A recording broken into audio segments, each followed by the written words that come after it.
Presented by Sandhya Entertainment.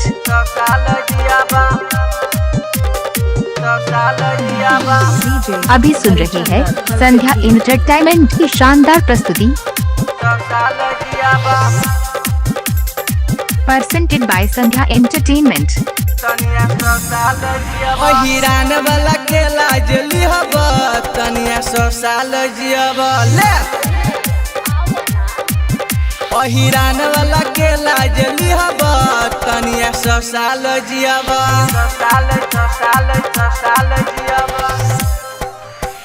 तनका हो चिखबू लग जाई नशा बोले हो लगबू इंग्लिश भाषा जडी टंगरी पसारे तऊ दिहब तनिया 100 साल जियब छिहतरी हिरान वाला केला जली हब तनिया 100 साल जियब काटना लेबे रे डीजे हरिचंदन 100 साल जियब 100 साल हिरान वाला गान वाला Presented by Sandhya Entertainment. 10 रुपया में बारू चुसबले 20 रुपया में बारू मिसबले जानतानी 10 रुपया में बारू चुसबले 20 रुपया में बारू मिसबले जदी से जे पर सुता के तऊ लिहब तनिया 100 साल जियब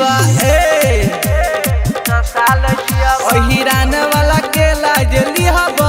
तनिया 100 साल जियब छिहतरी डीजे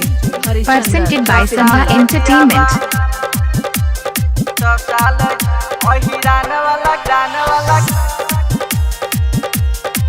तनिया 100 साल जियब सब जाति से काहे तू आझुरैले टुनटुन भैया के काहे गरिले छिहतरी